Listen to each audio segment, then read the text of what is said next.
Hey, what's up mga tupa? So ayun, alam ko napaka-weird niya 'tong ginagawa ko ngayon dahil ayun nga, kakauwi lang namin ni Pedro, kumain na lang kami sa karenderya. Pero alam mo yun, after nung dapat kong gawin, bumabalik na naman ako sa ganito na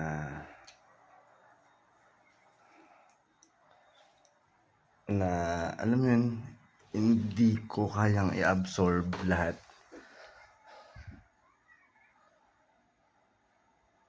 na hindi ko alam kung paano ko siya uumpisahan sabihin. Sabi ko pa sa sarili ko, next time na mag-video ako, videohan ko lang muna yung sarili ko, ganito, on the spot. Tapos, wag ko muna i-post, sa susunod ko na siya i-post. Panoorin ko muna siya ng panoorin hanggang sa mabaduyan ako. Kasi ang babaduy nga ng mga pinopost ko na video eh. Kasi nga, ganito yung ginagawa ko, nag-on the spot ako. Na kung ano yung nangyayari ngayon mismo. Ito yung kinukuha nung video. At nasanay ako ng ganun, ewan ko. Tapos ito na naman nga, isa na namang pangyayari nga, kaganapan sa buhay ko na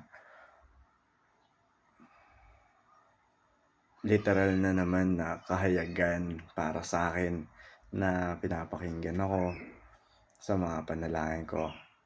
Diba parang sounds baduy agad itong sinasabi ko para sa iba, pero wala, ito talaga.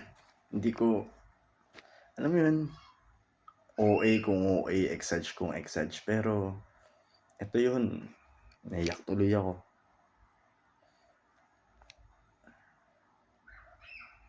Ito yun, nasa harapan ko ngayon. Ito yung pinopost ko before na box. Nasabi ko, mag-uumpisa ako sa pangarap na to.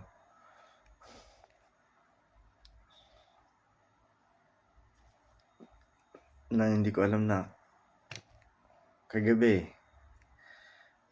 nahawakan ko na siya. Alam mo yung on hand. Pero bago mangyari yung kagabi, nung binubuo ko pa lang to, nakakabaliw. Ayun nga, namayat nga ako. Ang hirap kung paano ko gagawin nang wala akong pera.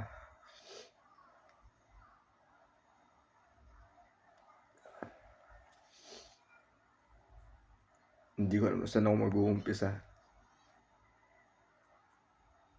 Tapos, ayun nga kung bakit panalangin kasi naiyak ako. Bakit panalangin? Kasi hindi ko nga alam gagawin ko eh. Humingi ako ng tulong. Eh, wala naman akong, alam mo yun, nahihiya akong humingi ng tulong kahit kanino.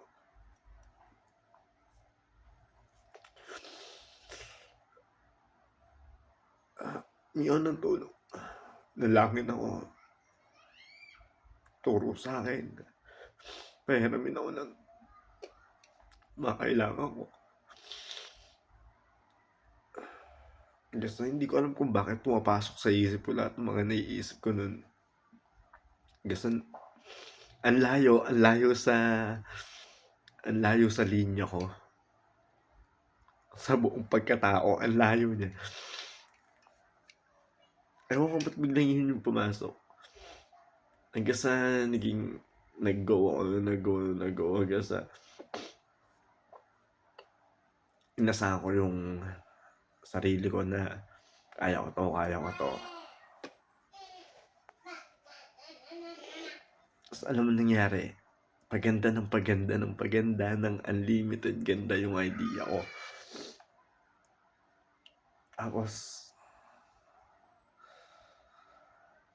Tapos binuo ko siya na nagpaalam na ako sa asawa ko. Sabi ko, ma'am, bigyan mo lang ako ng panahon.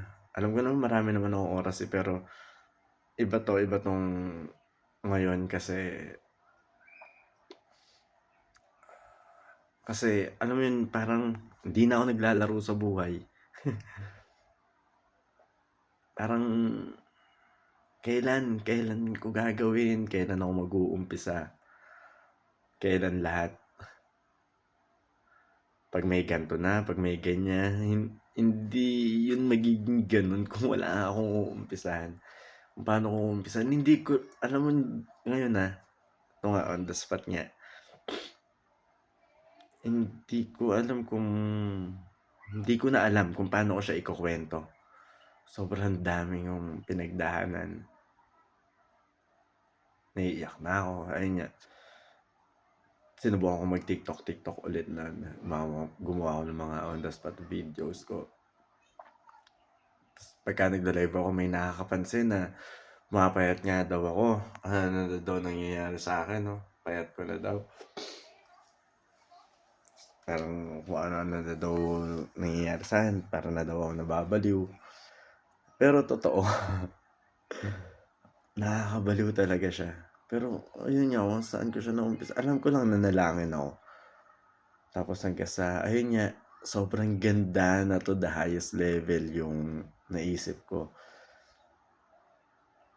Tapos lahat yun, nilakipan ko pa rin ng panalangin. Wala, hindi ako sumusuko kahit anong mangyari. Tapos ang taas nito masyado, pero gusto ko 'tong kunin. Imposible, pero alam mo yun, hindi mo naman sinusubok ang Ama, pero dahil sa napatunayan ko na siya ng ilang beses,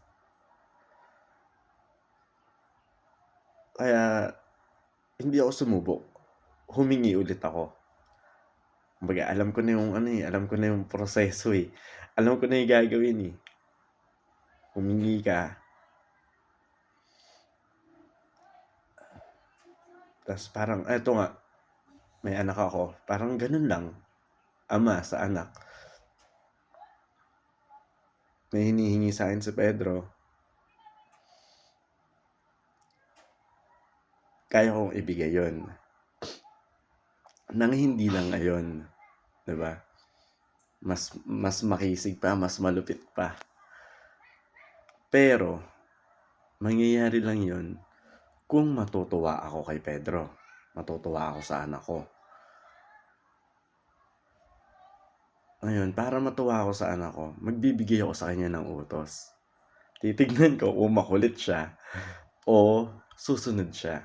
Kahit na alam ko naman, lagi yang anak, lagi yang, 'di ba, tumanda man yan. Anak ko, bata pa rin yan sa paningin ko kasi magulang niya ako, ama niya ako.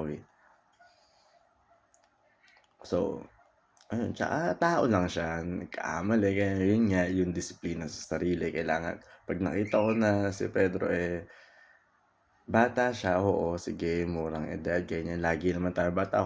Bata pa rin ako sa paningin ng iba, ng mga mas matatanda sa'kin, pero sa mga mas bata sa'kin, tito na nila ako, ganyan.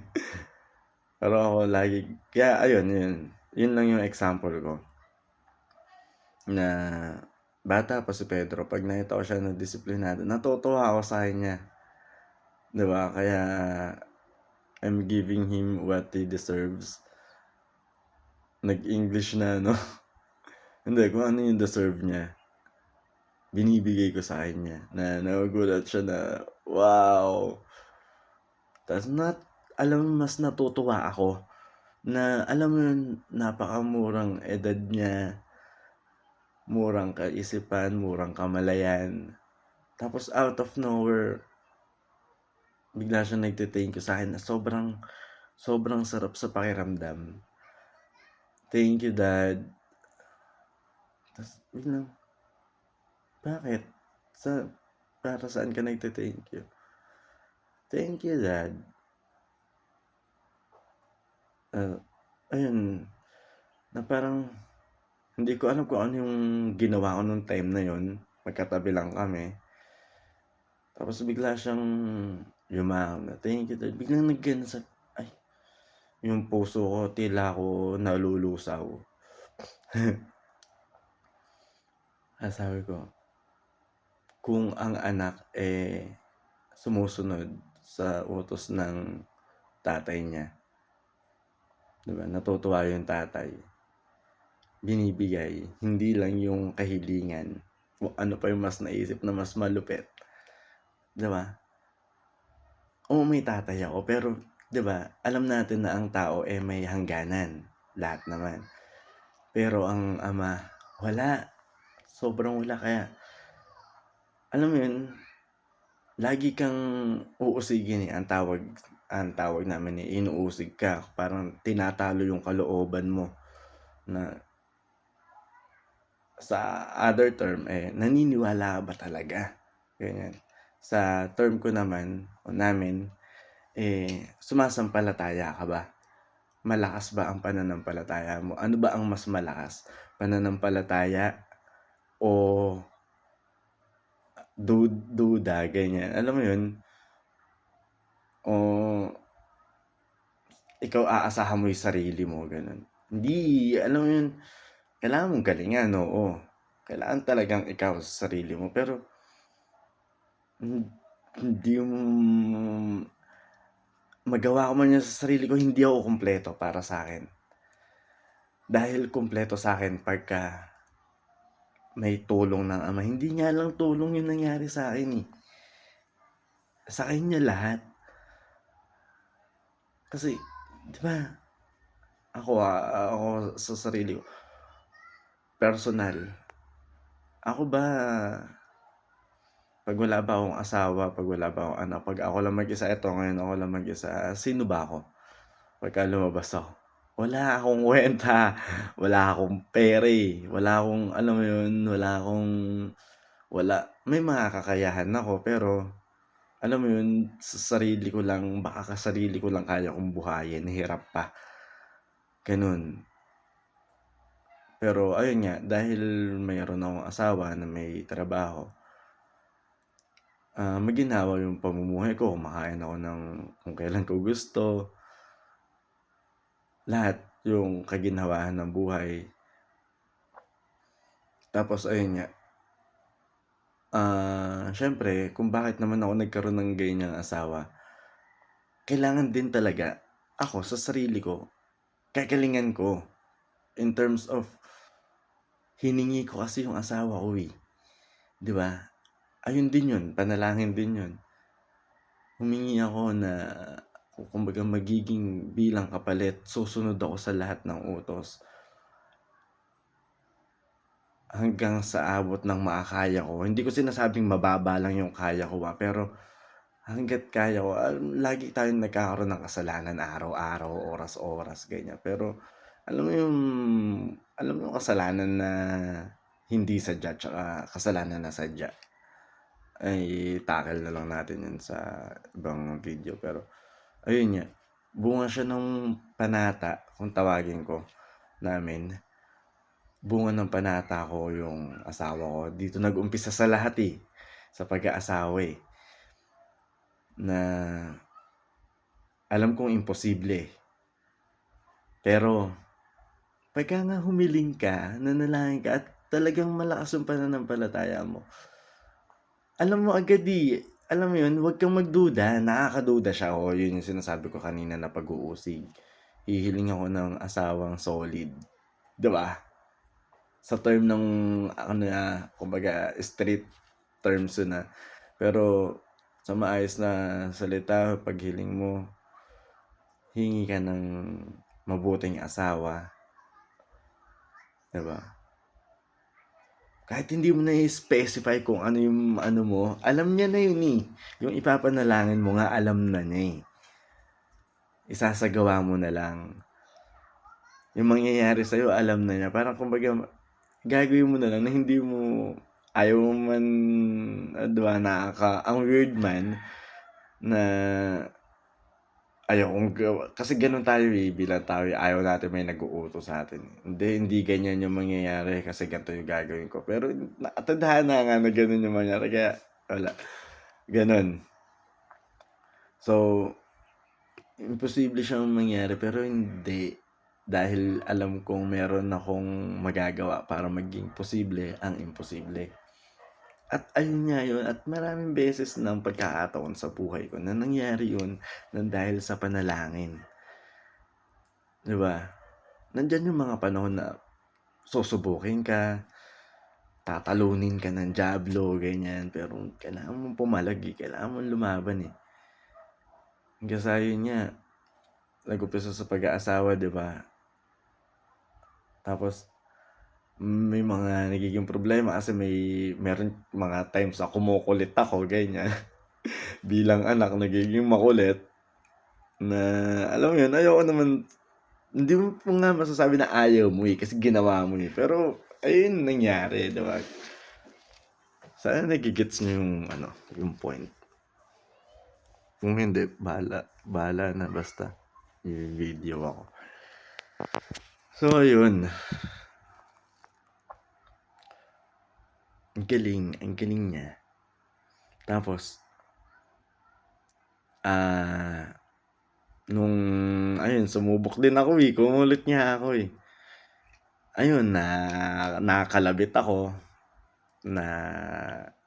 Nasaway ako na, "Hoy, anak, masama yan." Yan.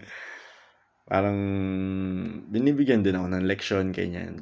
Maabot din ako sa mga sobrang sasakit na mga pangyayari. Sobrang, basta alam mo yun. Alam ko naman nangyari na yun din sa inyo. Ang sarap lang magkwento kasi nga, 'di ba yung yung nangyari sa amin, sa akin na lang, ako gusto ko sa akin. Kasi para sa akin, eto yung asawa ko, yung anak ko, lahat ng tao sa buong mundo. Lang yun eh, kumbaga, inilagay lang kayo lahat diyan para nandiyan kayo sa paligid ko, ganyan. Pero ang ending pa rin naman yan eh, ikaw at ang ama. Ano ang relasyon yung dalawa? 'Di ba? Kung pangit ang relasyon nyo, 'di ba? Anong mampilit gawin mong pagsasama ng maayos sa inyo ng mag-asawa? Hindi mo yung maayos nang ikaw lang, nang wala kang Diyos. Hanggang sa yun, kailangan mong bumalik sa path, dun sa right path. Pagka nandun ka na sa tamang daan, huwag ka nang lumiko. Huwag ka nang bumalik. Pero minsan nga kumukulit eh. Alam mo yun, may mangungulit sa akin na mga bulong. Ganyan. Gawin mo yan. Ayun yung mga kailangan kong labanan. Hindi. Oo, masaya yan. Oo, masarap yan. Oo, solid yan. Pero masama yan. Magagalit ang ama ko dyan. Kailangan siyang tiisin. Sige, mahirap yung kapalit niyan. Hirap, masakit, ganyan. Pero pag nadaanan ko to, nang lumaban ako ng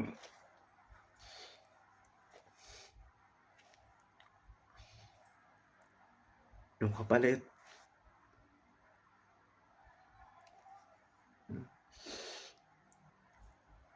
hindi ko ina-expect eh. Diba? O, pumasok siya sa plano ko ng bakit ganyan. Pero hanggang sa gumanda ng gumanda to. So, nung nagiging sablay, ewan ko kung bakit ayokong sukuan.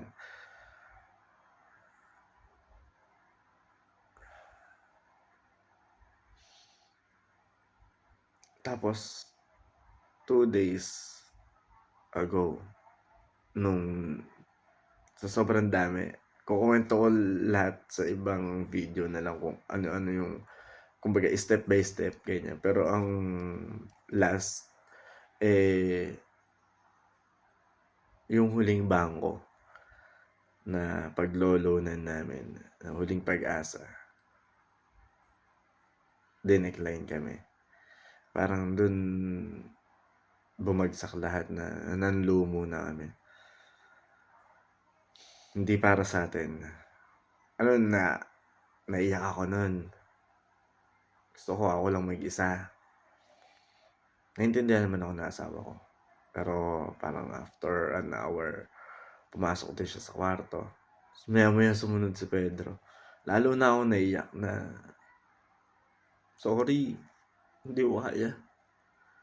Ma ano, sinagad ko na, ginalingan ko na, tinodo ko na dun, pero wala, ginamit ko na lahat ng puwedeng gamitin, ginawa ko na lahat ng puwedeng gawin, pero wala, eh. Kumbaga namuhunan naman, nagsakripisyo naman, sinagad nga, hindi mo sabihin naman lang, eh, kasi sinagad lahat-lahat. Pero hindi, wala, negative. Hanggang sa ayun, ayaw na namin, tinanggap na namin. Sino man, hindi ko alam kung anong mangyayari at sa susunod. Siguro ang linya ko, bumalik sa ano, sa corporate world. Ibang topic na naman 'yan, pero mahabang usapan na naman 'yan, pero parang ayun, parang kailangan mag-start from the bottom kung 'di ba, sabi nga. Okay, then ayun nga, may budget naman, mag-rent na lang instead of 'di ba, yung sa plano nga na makakuha ng truck. Alam mo, puwedeng-puwede ko nang sabihin yung truck, kaninang-kanina pa, kagabi pa, pero nasanay ako na mag-video na ang tawag ko sa truck, plano. Yung plano ko, yung malaking plano ko, malaking pangarap ko, malaking binubuo ko, gano'n. Pero wala akong sinabing truck. Nasanay ako, kaya ngayon hindi ko siya masabing truck, 'no, parang napipigilan na yung dila ko. Ngayon sasabihin ko na ng truck dahil meron na, dahil nasa akin na. Ang dami kong sinasabi na iiba-iba ng topic, parang ang gulo din ng 22 minutes na. Ang dami kong gustong ikuwento, sobrang daming nangyari. Hindi, alam mo yun, sinusubukan ko naman halos lahat gusto kong i-upload, pero ah,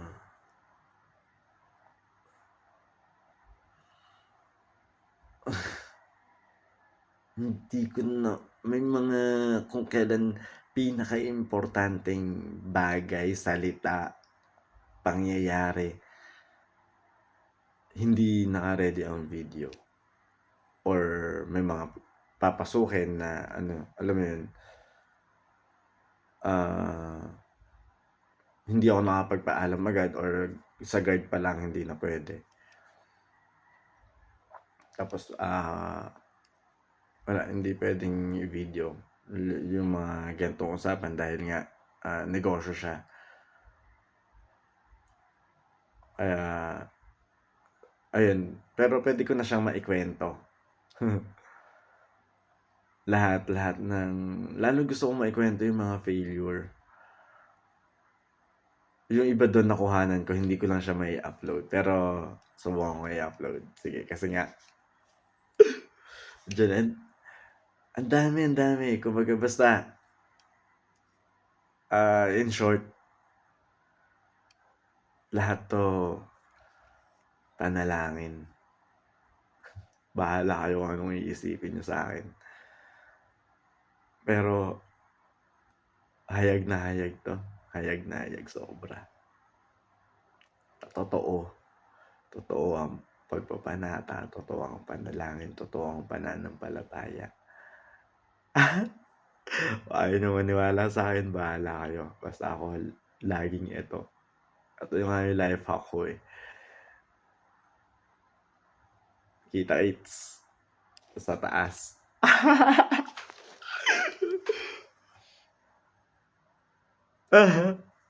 Ang taas, 'di ba? Yun lang, sige, hindi ko na alam kung paano ko ikukuwento, parang gusto mo ano, Gusto ko isang mahabang video na lang siguro, pero hindi ko pa siya alam kung paano ikukuwento, eh. Hindi ko hindi ko pa kasi talaga ma-absorb. Hanggang ngayon tingnan mo, nagkukuwento pa lang ako niyan na 25 minutes. Kumbaga wala pa ako sa intro. O, 'di ba kung intro pa lang 'to siguro. Pero wala tayong natatakal na mismong, 'di ba? Dahil yung pinaka-start pa lang, dun pa lang napakaimportante na, eh.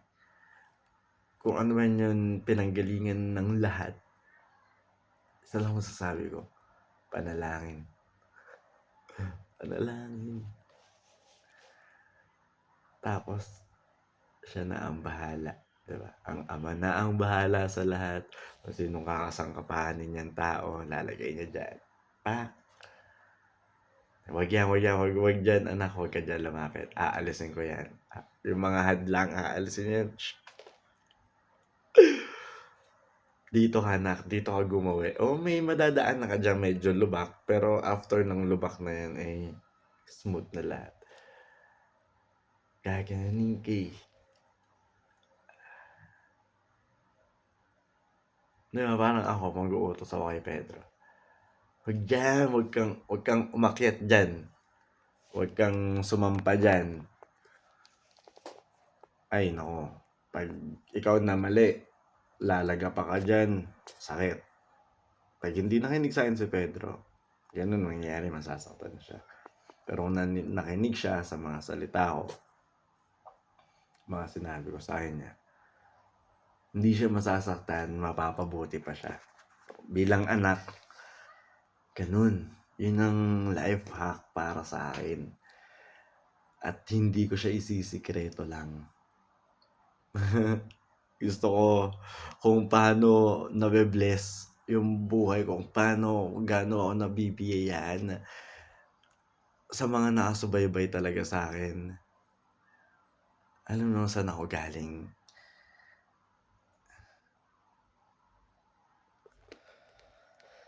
Ay, nako. Nasa TikTok yung mga videos ko na yun. Kahirap yun.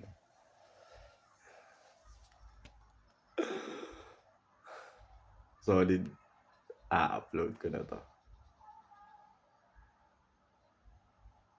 Uunahin ko na to i-upload bago yung mga nakuha ko. Kasi wala, eh. Spoiler, inuna yung ganito kaysa sa mga naunang video. Sige, unahin ko to. 30 minutes. Sige, 30. Bago mag 30 minutes.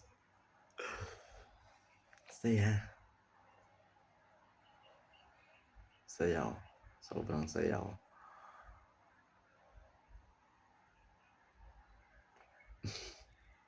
Bahala kayong anong gagawin nyo dito sa video na to. Kukunin nyo to, pagtatawanan nyo yung mukha ko, ganito itsura ko, wala akong pakialam. Bahala kayo dyan. Silipin ko ulit.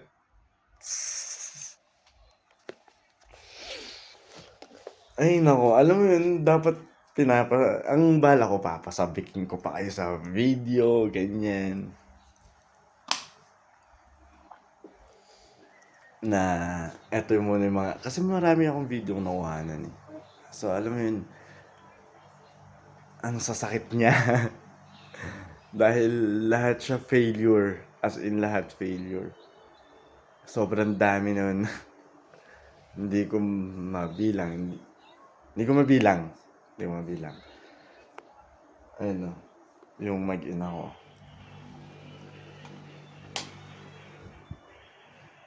Si Pedro, tsaka si Rin. Ay, sorry mami. Ayan, time check natin. 4:20 ng hapon. Ang sakit pa rin ng buong katawan ko. Alam mo yun, ay nako, gusto kong magpamasahe, deserve ko. Ayan na, nakalabas na ako. Alam mo yun, gusto ko kayong sa video na. Pero wala na, nirect ako na. Wala na yung una kong mga nakuha no video. Pero on the spot din naman yan. Pero yun kaya muna i-upload ko. Hindi, ito na. Wala na, 30 minutes na. Ay, ito yung pambitin, no? Hindi, kumbaga, hindi matatapos. Hindi magiging 31 minutes. Tapos papasilip ko lang sa inyo. Dito. Ayan.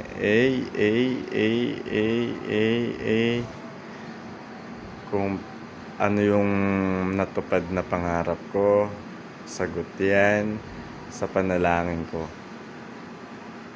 Oh, alam niyo naman na. Nasaan na ba?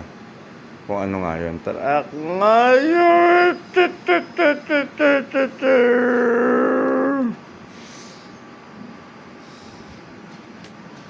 Bye! Bye mga tupa!